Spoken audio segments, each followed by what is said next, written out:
Subscribe करिए listen to Christ YouTube channel को और जानिए बाइबल की सच्चाइयों को। खुदावंद यीशु मसीह के बाबरकत और जलाली नाम में सबों तक सलाम पहुंचे और listen to Christ YouTube channel में आप सबों का स्वागत है। और मेरे अजीजों, आइए हम 15 अगस्त की उस बड़ी आज़ादी की, जबकि मुल्क हिंदुस्तान के 75वें वर्ष में हम लगने वाले हैं, खुदावंद के कलाम से कुछ बातों को हम सीखेंगे। इससे पहले कि खुदावंद के कलाम से, पवित्र शास्त्र बाइबल से हम कुछ बातों को सीखें, आइए हम एक छोटी प्रार्थना करें। आइए खुदावंद, हम तेरी पाक हुजूरी में आते हैं, शुक्रदा करते हैं इस मुबारक समय के लिए और हमारी ज़िंदगियों के लिए जो तूने हमें बख्शी, और मुल्क हिंदुस्तान में खुदावंद इस बड़ी आज़ादी के लिए जिसमें हम खुदावंद अपने ईमान के साथ तेरी पवित्र इबादत को करने पाते हैं। इसलिए हम तेरा धन्यवाद करते हैं। इन 75 सालों में खुदावंद तूने हमारे मुल्क को बरकत बख्शी, हम तेरा धन्यवाद करते हैं। और मसीह ईमान में खुदावंद हम सब तेरी बरकत को हमारे मुल्क हिंदुस्तान के लिए मांगते हैं। अनुग्रह करना, दया करना और वचन पर आशीष देना, प्रार्थना यीशु के नाम से मांगते हैं, आमीन। मेरे अजीजों, खुदावंद का हम धन्यवाद करते हैं इस महान समय के लिए और अनुग्रह के लिए जो परमेश्वर ने हमें दिया। पवित्र शास्त्र बाइबल हमें कुछ बातों को सिखाती है मेरे अजीजों। जब हम यहोशू की पुस्तक उसका 5वां अध्याय और उसकी 13वीं और 14वीं आयत को पढ़ते हैं तो यहाँ पर हमें एक बहुत खूबसूरत बात देखने को मिलती है। यहाँ पर परमेश्वर ने मिस्र की गुलामी में से बनी कौम इज़राइल को छुड़ाकर प्रतिज्ञा के देश ले जाने के लिए वादा किया। और इससे पहले कि वो प्रतिज्ञा के देश में पहुंचते, यहोशू को एक शख्स मिलता है। और देखिए कितनी खूबसूरत बात यहाँ पर लिखी हुई है। जब 13 और 14 आयत यहोशू उसका 5वां अध्याय पढ़ते हैं, लिखा है, जब यहोशू यरीहो के पास था तब उसने अपनी आंखें उठाई और क्या देखा, हाथ में नंगी तलवार लिए हुए एक पुरुष खड़ा है। और यहोशू ने उसके पास जाकर पूछा, क्या तू हमारी ओर का है या हमारे बैरियों की ओर का है? तब उसने उत्तर दिया, नहीं, वरन मैं यहोवा की सेना का प्रधान होकर आया हूं। तब यहोशू पृथ्वी पर मुंह के बल गिरकर दंडवत किया और उससे कहा, अपने दास के लिए प्रभु की क्या आज्ञा है। मेरे अजीजों, यहाँ पर यहोशू के सामने एक शख्स खड़ा है जो नंगी तलवार लिए खड़ा है और बड़ा ही खूबसूरत जवाब देता है कि मैं यहोवा की सेना का प्रधान होकर आया हूं। अर्थात हमें एक बात को समझना है कि हमारे लिए एक अनसीन वॉरियर और एक अनसीन डिफेंस मौजूद है जो किसके लिए कार्य करेगा, जो यहोवा की सेना का हिस्सा है। यहोशू अभी इससे पहले कि प्रतिज्ञा के देश में बनी कौम इज़राइल को लेकर जाता, यहोवा की सहायता मुहैया हुई। हमें एक बात को समझना है, हम भी मेरे अजीजों अपनी जिंदगी में कई प्रकार की गुलामी में जीवन बसर करते हैं। कई बार हम प्रार्थना करते हैं, कई बार हम बहुत सी चिंताओं को लेकर अपने जीवन में आगे बढ़ रहे हैं। हो सकता है एक बीमारी ने हमें घेर लिया है, पारिवारिक कलह है, और हो सकता है कि हमने अपने जॉब्स के लिए जवानों के ने बहुत प्रयास किए लेकिन असफल रहे। लेकिन कई बार इस गुलामी को जब हम महसूस करते हैं तो हमें आजादी की ओर कैसे जाने पाएंगे। हमें एक बात को समझना है कि जब तुम प्रार्थना करते हो तो तुम्हारी प्रार्थना यहोवा सुनता है। असंभव को संभव करने वाला प्रभु है। खुदावंद का कलाम 1 शमूएल 15वां अध्याय उसकी 22वीं आयत से पढ़ेंगे तो वहां पर खुदावंद का कलाम कहता है, होम बलि और मेल बलि से मैं प्रसन्न नहीं होता, वरन परमेश्वर इससे प्रसन्न होता है कि उसकी बात मानी जाए। पतरस जब कुरनेलियुस के यहां गया और उसने जब प्रचार किया और पवित्र आत्मा कुरनेलियुस ने अन्य जातियों के पास उतर आया, तो वहां पर हम देखते हैं कि एक बड़ी बात पतरस कहता है कि अब मैं जान गया कि परमेश्वर पक्षपात नहीं करता। मेरे अजीजों, हमारी जिंदगी में कई बार हम हो सकता चर्च में एक अच्छी सेवाओं को दे रहे हैं, हो सकता कि शायद हम चर्च रेगुलर जा रहे हैं, कई बार हम प्रार्थना में जीवन बिता रहे हैं, लेकिन फिर भी जो हमारा पारिवारिक जीवन है, जो हमारा व्यक्तिगत जीवन है, वो गुलामी को महसूस करता है। और इस गुलामी में से आजादी की ओर आने के लिए परमेश्वर को यह पसंद है कि हम आज्ञाकारिता में आए। परमेश्वर को यह पसंद है कि वो अनसीन वॉरियर और वो अनसीन डिफेंस किसके लिए लड़ेगा? वो उसके लिए लड़ेगा जो यहोवा की सेना का हिस्सा है। आज मेरे अजीजों, आपके और मेरे लिए जरूरी है इस 75वें वर्ष में हम परमेश्वर की उस महान बात को समझने पाए जो परमेश्वर हमसे कहना चाहता है कि मैंने तुम्हारे लिए एक अनसीन वॉरियर और अनसीन डिफेंस को रखा है जो तुम्हारे लिए लड़ेगा। कोई बड़ी बीमारी क्यों ना हो, परिवार में परेशानियां क्यों ना हो सकता कि आपको सफलता अभी तक नहीं मिली है, लेकिन उस आजादी में तुम जाने वाले हो, लेकिन वो अनसीन वॉरियर और डिफेंस आपको तब मिलेगा जब आप परमेश्वर की आज्ञाओं पर चलना सीखेंगे।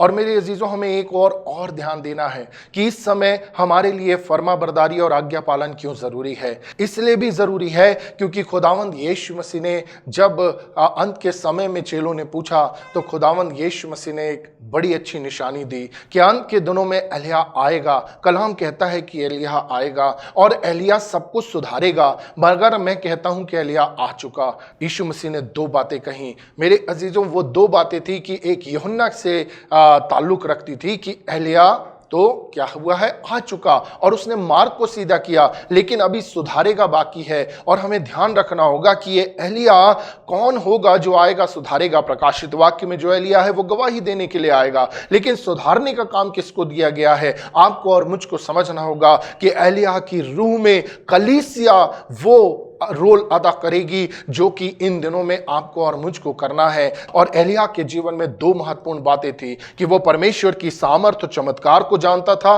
और दूसरी बात कि वो हाईली डिप्रेशन को भी जानता था। हमने कलीसियाओं में रह के खुदावंद यीशु मसीह के नाम में बड़ी बड़ी चंगाइयों को देखा है, हमने बड़े बड़े कार्य होते देखे हैं, हम परमेश्वर की सामर्थ्य को जानते हैं, लेकिन मेरे अजीजों, आज कलीसिया को यीशु मसीह के स्वभाव में रहते हुए, सुधारते हुए हर एक डिप्रेशन तक जाना पड़ेगा, हर एक उन जगहों तक जाना पड़ेगा जहां पर एलिया ने कहा था कि परमेश्वर तू मुझे मौत दे दे। मेरे अजीजों, आइए कलीसिया को, आपको और मुझको उस आजादी और उस प्रतिज्ञा के देश में जाने से पहले अपने आप को सुधारना है। हम यहोशू 6वें अध्याय में इस बात को देखते हैं कि किस प्रकार से परमेश्वर ने आज्ञा दी कि पहले दिन जाना और एक राउंड लगा के आना, दूसरे दिन जाना और एक राउंड लगा के आना, तीसरे दिन जाना और इस प्रकार से तुम 7वें दिन 7 चक्कर लगाना।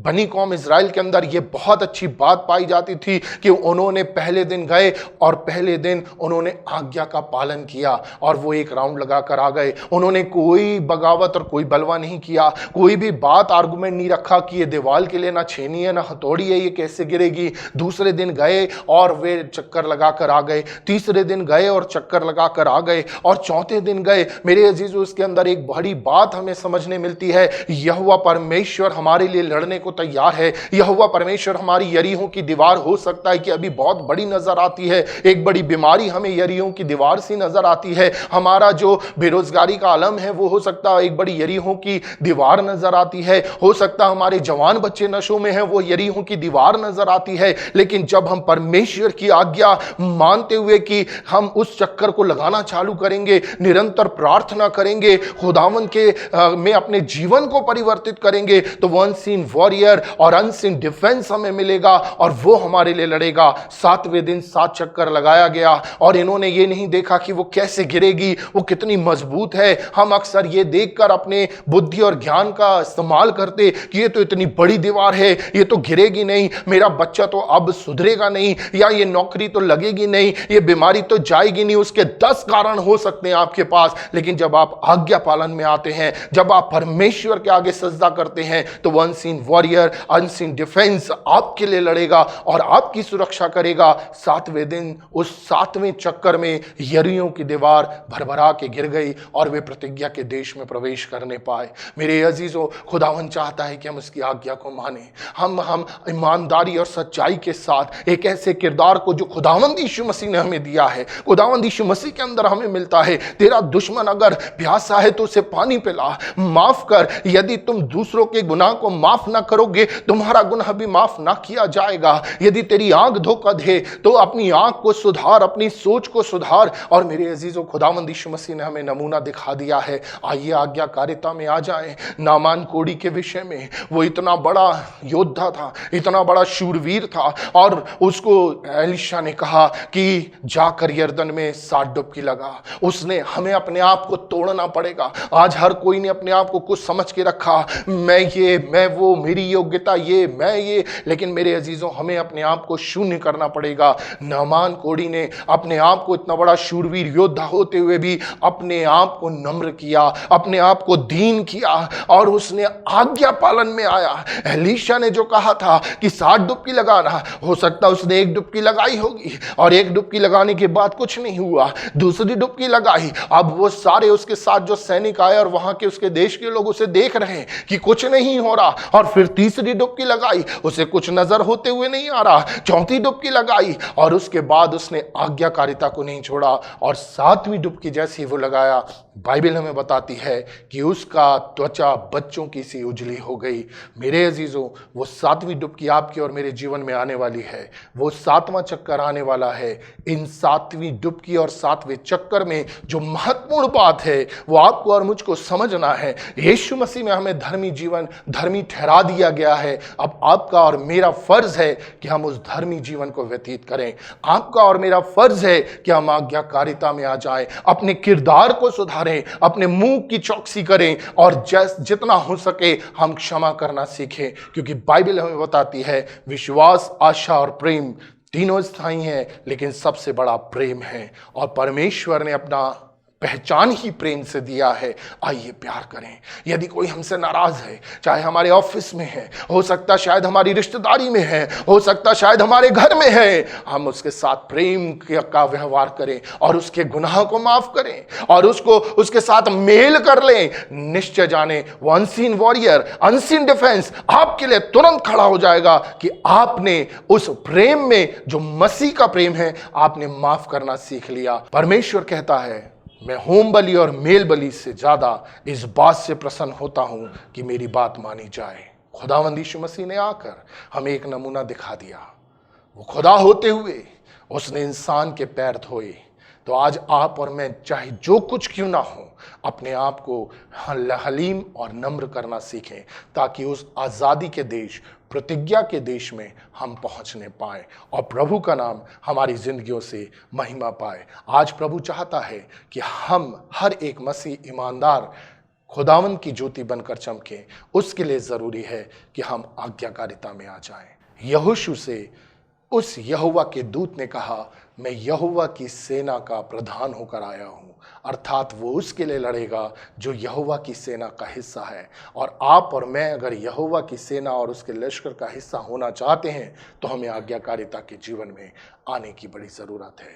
प्रभु इन वचनों के द्वारा हम सबों को आशीष दे।